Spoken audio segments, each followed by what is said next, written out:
Family bonding has always been a strength of the Anglo-Indian community, and elders constantly try to ensure that this virtue is passed on. Marie Correa was full of praise for the two Soanes families of Perambur. Okay, two very big families in Perambur. But today, families are doing exceedingly well. All well placed in life. But at that time they would have struggled to come up. The mothers, especially with one man's earnings, how they clothed those children, how they fed those children, educated those children. It's amazing, it's an example. The family get-togethers. That is something that misses out in some families today. I feel sad for that because Christmas time, you'd have the whole family visit. You don't have it now. This was especially so during Christmas, when the whole family, immediate or extended, got together. And then one day was spent at the beach, evening. One day was a full day picnic. Those days, we had the zoo near Moore Market. And so one day was at the zoo, then one day at St. Thomas Mount. And you would make up a program for those 10 days for us. Those days, I think, of families were very oriented, together, and they used to do things together. So whenever we used to have catechism or summerfest, we used to all have the singing competition, dancing competition, and it would be like, Christine Meggie, Michelle DeCruz, Natasha Roberts, the Soanes family, all coming and picking up prizes. I think it used to be a major competition there, family against family. But that's how it all began. Music was something that, Anglos loved. My dad encouraged me quite a lot actually. He bought me my first acoustic guitar, he bought me my first keyboard, he bought me my first bass guitar. And he used to encourage me, to jam with anybody, with all the uncles at parties, and it was, of course, when I took it up as a profession, he was quite skeptical about it because it's a tough line. You either make it or break it. You don't. How do you feel, Marcia, spending many days of the month, if not the week, singing at different venues in the city alongside your husband? Couldn't ask for anything more because we spend a lot of time together, and I believe music has brought us closer as husband and wife, and it's just amazing. No, I won't be afraid. No, I won't be afraid. Just as long as you stand by me. So darling, darling, stand by me. Oh, stand by me. Oh, stand now. Stand by me. Stand by me. Both of them, my son and daughter, I taught them how to jive when she was 4 years old. And till now, if you get her, she will tell you, it's my dad's legs that I have, she says. So given a choice to sing at a hotel, at a pub, at a wedding, or at a concert, what would you choose? I would say the best place to enjoy music is to be at home, sitting down with friends, family, just sitting down like a small little campfire and playing, just folk music, just enjoying yourself, just songs that we could all sing together. Trevor Ranson remembers his father's advice about honesty. He was always saying, son, whatever you do, earn your money through hard ways. Don't take anybody for a ride. Be happy with what you got. If you don't have anything to eat, plain rice, green chili and one onion. Do that and eat that. Stay quiet. Don't have any hairs and feathers on your head. So does Rita, whose dad was once a radio mechanic in the army. And such a honest man, used to repair the radios and hardly take any money from these fellows, and we had to hear all the sounds, when repairing those days with all those valves and things like that. But he used to stick to his thing, don't tell me what I have to do. He takes such little money for that, Because my dad always taught me that you do not expect somebody else to do a job if you can't do it. And that's basically been something in the back of my mind, like I've got to get, whether it's to get my hands dirty, to get the job done, I'll do it. Kristen McGee recalled how her dad bicycled to work every day from Perambur to Guindy. But those days, everybody went on cycles. They didn't look at it the easy way. And my dad used to travel by cycle to Guindy. And then my mom used to work for a clothing company in Ambattur. Her bus was at 5:45. My mom would leave home at 5:30 and we stayed by Venus Theatre in Perambur. So my mom would leave home by 5:30. She would meet her brother up for a tea. Her brother used to faithfully stand there, give her a tea, give her 2 pora biscuits one day, or maybe 2 biscuits one day, pack for her biscuits, because her actual work started at 8 o'clock, but she would go there just to earn overtime. So my mom worked like 7 days a week, because she knows if she worked on a Sunday, they would give them biryani. So, and that even that biryani, she would not even eat. She would bring it packed for us. She would meet us at the church. She would give it to us there, and then she would go to mass. So I think we became strong because of our parents.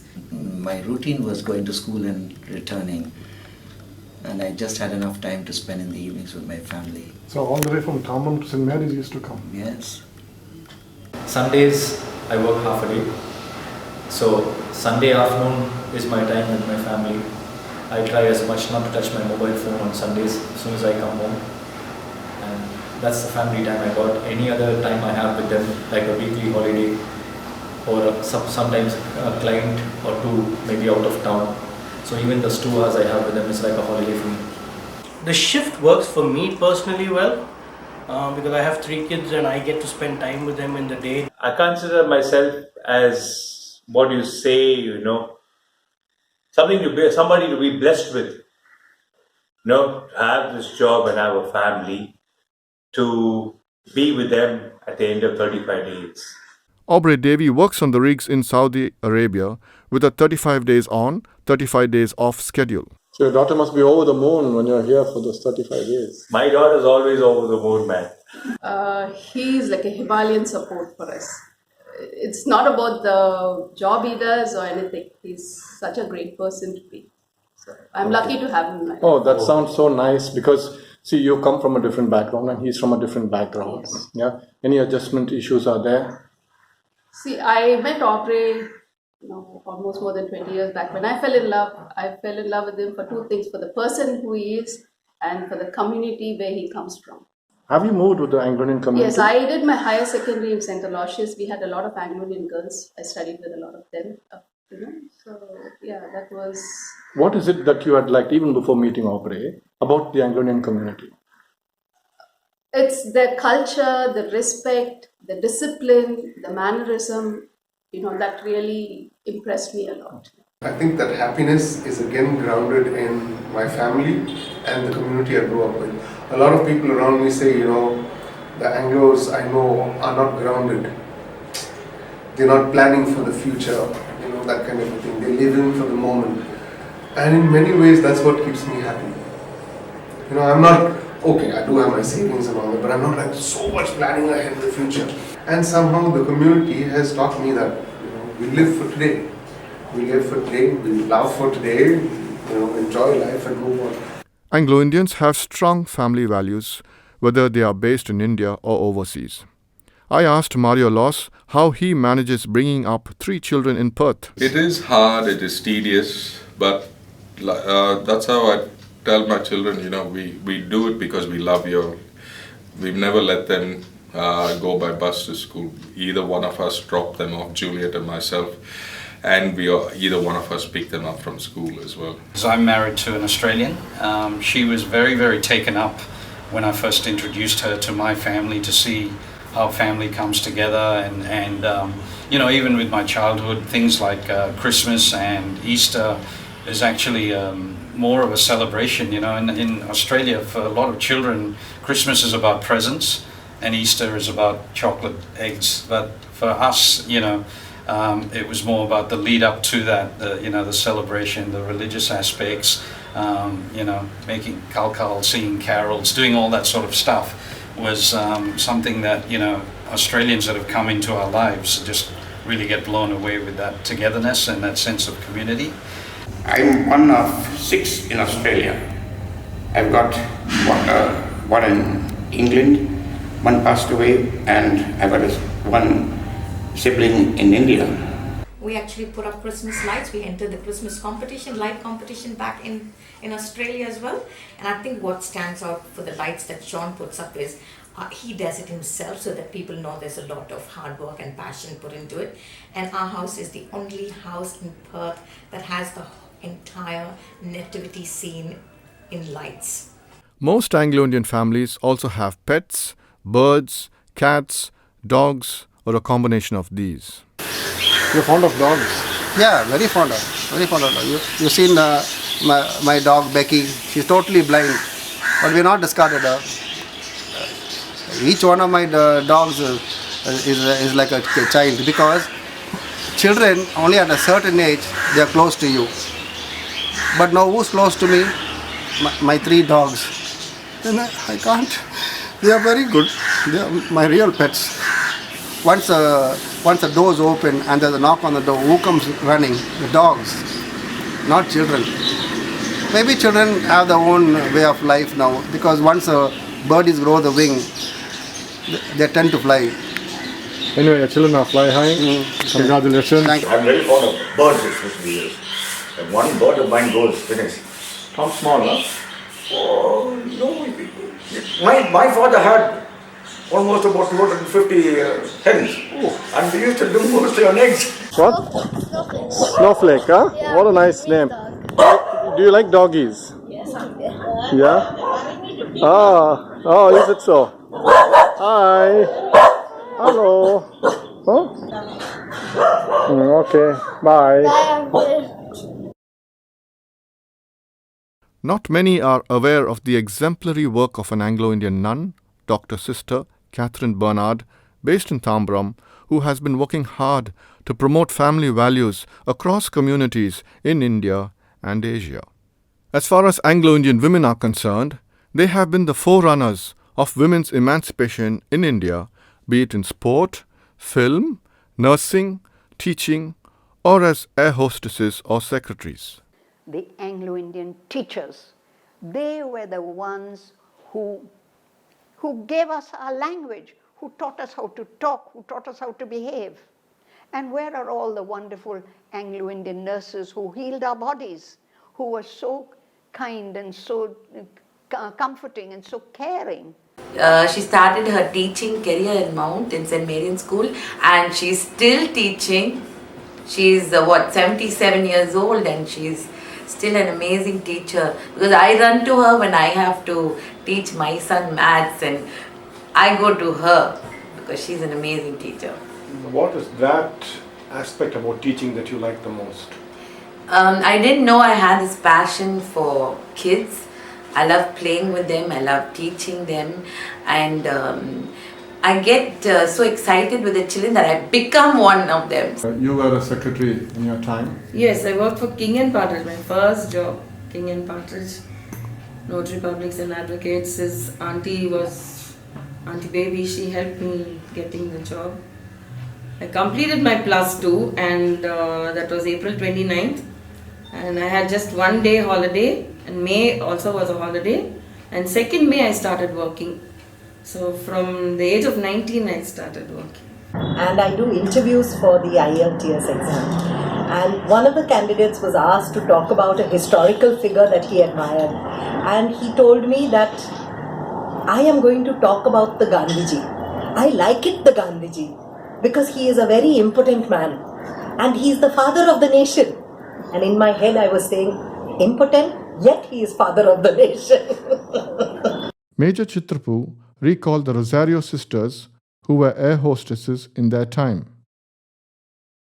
They're all very tall. They almost look like, some of them I wouldn't like to compare, they look much far superior than their British or American counterpart. They spoke good English. Plus, they had discipline. Discipline of the Indianness. Not necessarily that all Indians are disciplined, but the ethos is there. They were very prudent. They had the family ties. I think right from kids, we Anglo-Indian girls have been given the ability to speak up. We were never suppressed back at home, and hence we go to our workplace with zero tolerance for anything that is not non-ethical and zero tolerance to harassment or to being put down. Where you know that our Anglo women, where they actually came from, they were basically Indian women, and they married Irish people, they married English people, and that's how our offspring began. So they would have to work. At that time itself, they used to work for their husbands who were English people, and English people demand so much. So probably that's when our mothers had that genetically in them, and they were able to give that to our offspring, and that's why we are so strong. We are so well manned or very well equipped. We know how to settle our day. We know how to begin our day, how to manifest the day, and I think it comes from our forefathers. It comes from our mothers, and my mother and father was an ideal example of hardworking professionals. Yet, during difficult periods in the community's history, such as the 1970s, when several Anglo-Indian men were having trouble holding jobs, it was the Anglo-Indian woman who kept her family together and her community alive. They are the heart of the community, and when all else fails, I feel women they don't think that, okay, my ego is affected, I'm not getting the job. I have to ensure that there's food on the table, so I'll do whatever it is. Exactly, and they never gave up. And some of the stupid men, they went and started drinking, but the wives, no, they held on and they went and they did this. They would sit in the house, they would do embroidery, they would make dresses, they would try to do something and keep the pot boiling. My mom comes from Tangaseri, Kerala. She comes from a very rich family. So she was born and brought up, the only daughter. She came and settled down here. She was employed as a secretary in various companies, and then looked after us. She looked after us, all of us. She was very strict with you all? Very.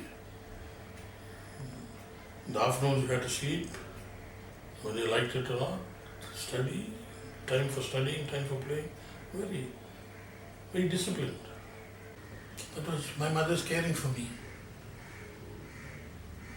And that's left an indelible mark. If it wasn't for her, I wouldn't be where I am. Shirley Dyall wrote school textbooks to augment the family income. All this would have involved a lot of hard work and discipline and committed time for writing. How did you manage to do it? Because you're a teacher, you're a mother, and how did you manage to pull it off? When my children were sleeping, I worked a lot. Which means you spent late nights. Lots of nights and lots of weekends, just working very hard at the time. I needed the money, Richard. So was this paying well? Very well. What are your comments about the Anglo-Indian woman? She works very hard. She works very hard.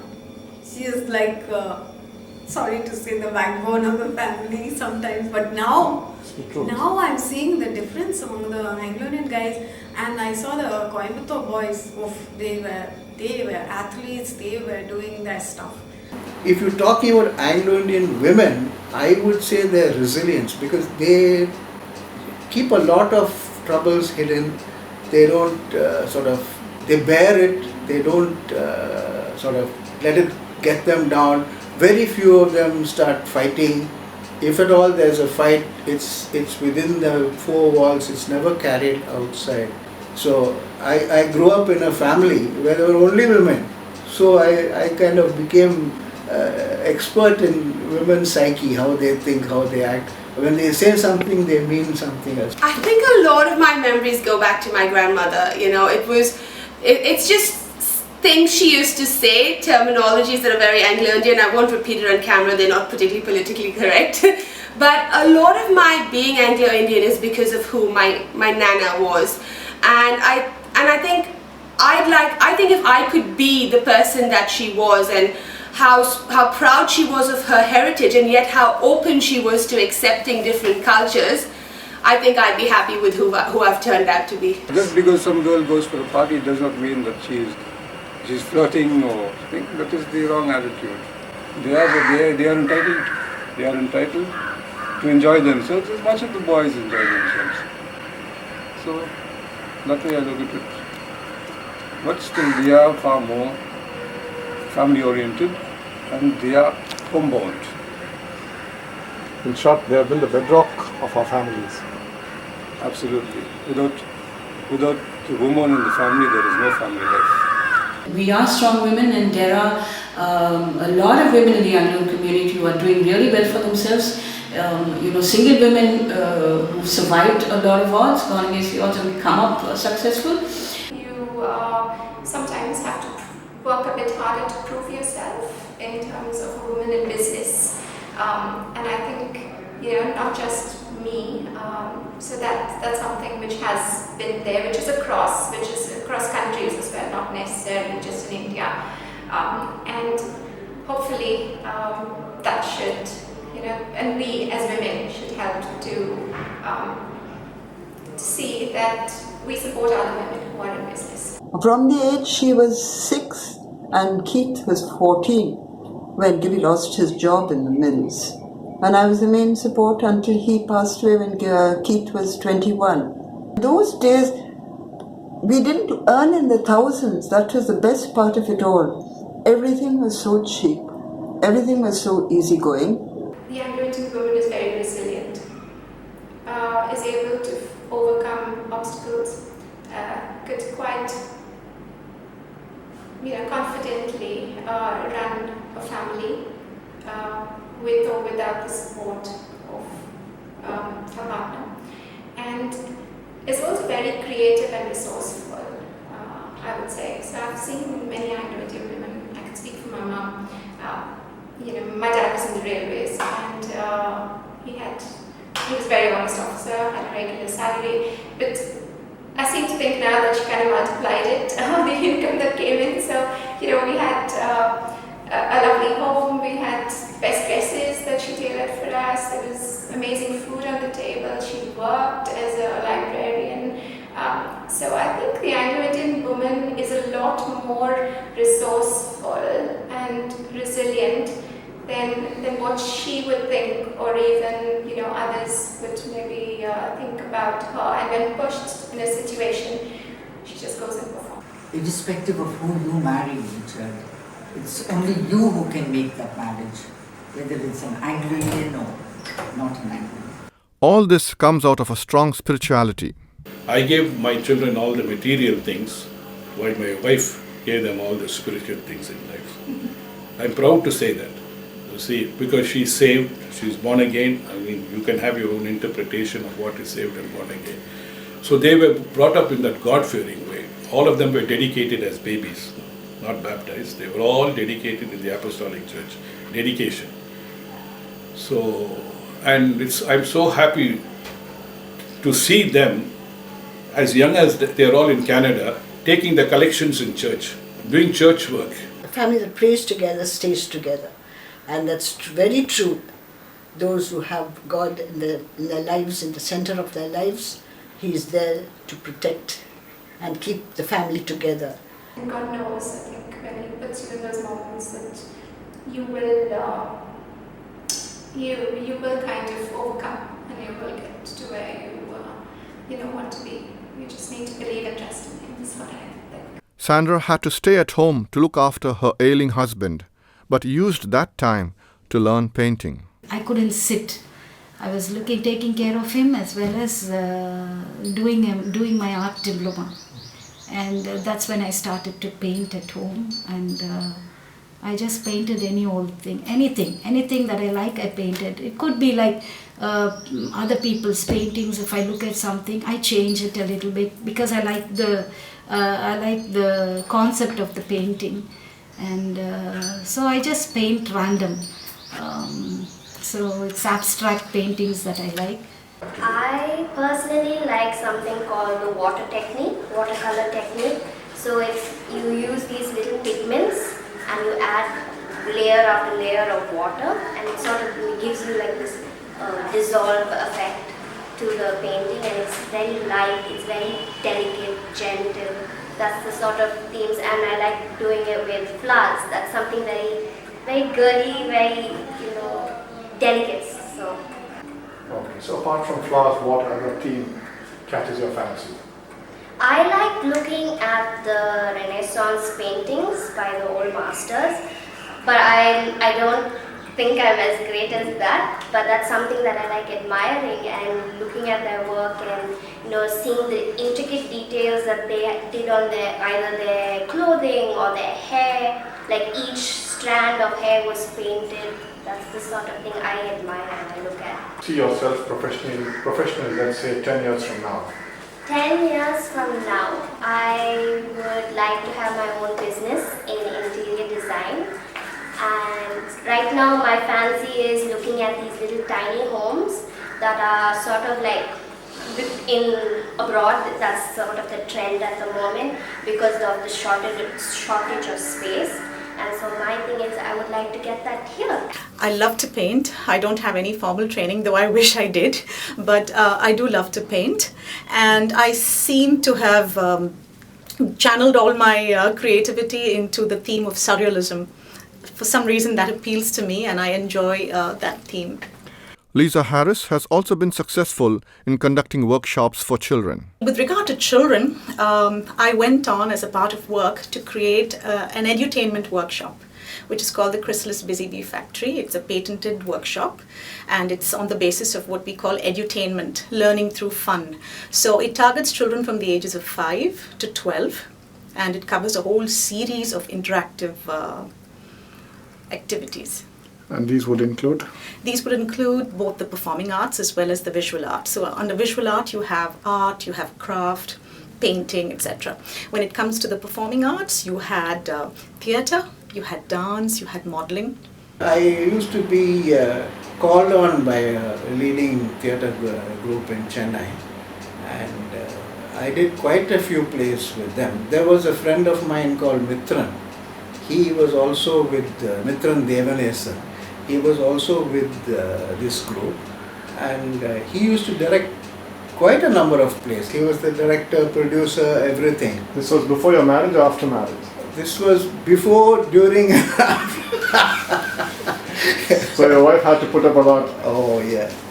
Actually my wife and family put up a lot. Mostly the absences from home, absences from work. I used to scheme work at home, never do any work at home.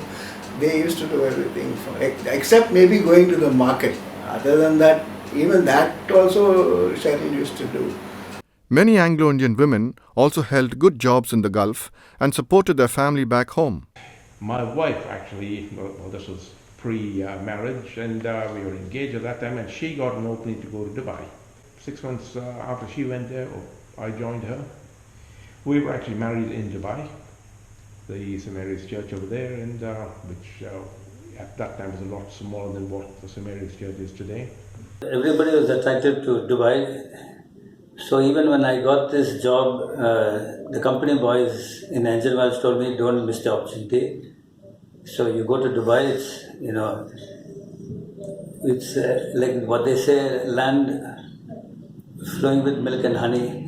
So, was it true? Well, it was good. The olden days of Dubai from 78 was pretty good until it, turned into a concrete jungle. Worked a few years in India and then got a job in Dubai. Was there for 6 years, 6 glorious years, I may say, where it was not the Dubai of today. It was pretty much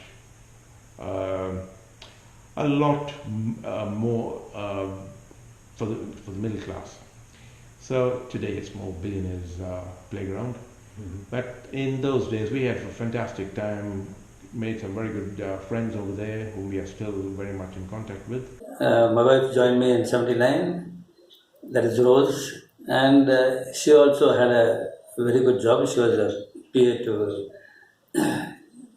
first to the group finance director in Al-Futtaim, and now after 10 years she moved to Dubai Air Wing, and she was the PA to the commander. So we had real good days there.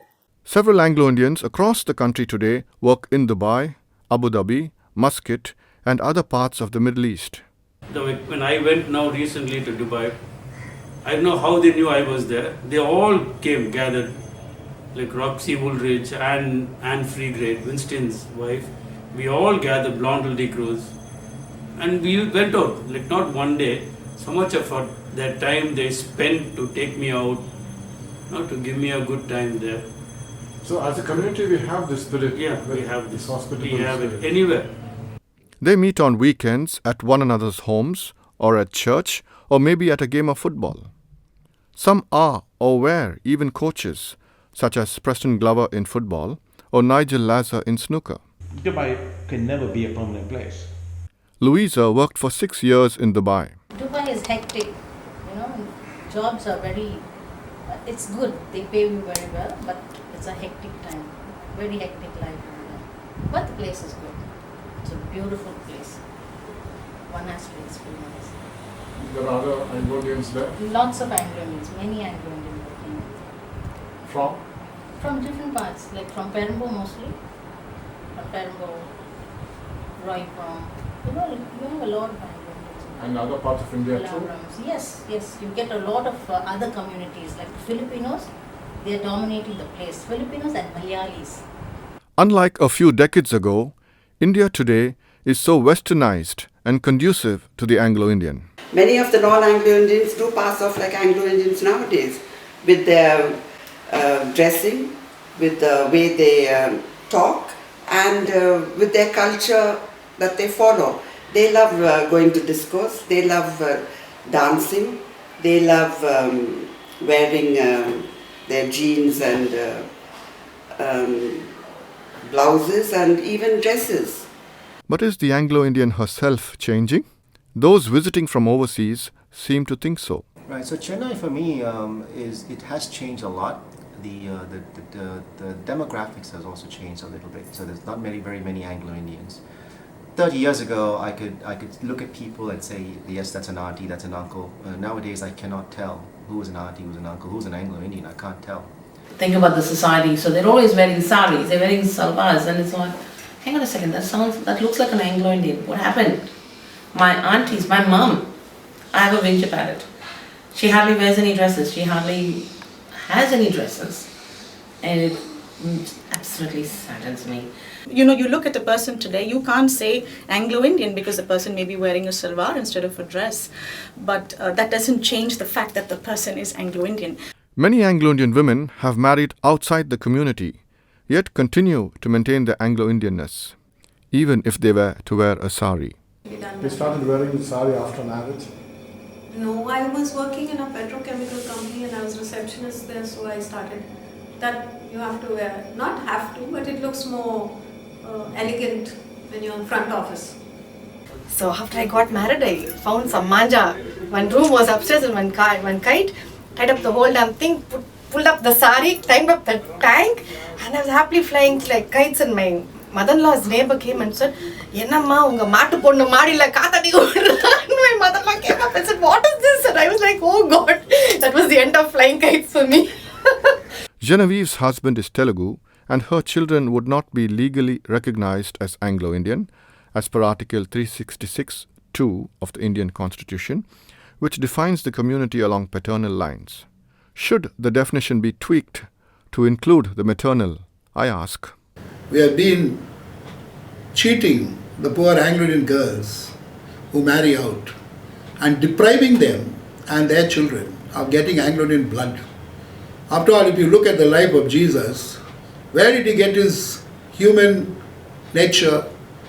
He got it from Mary.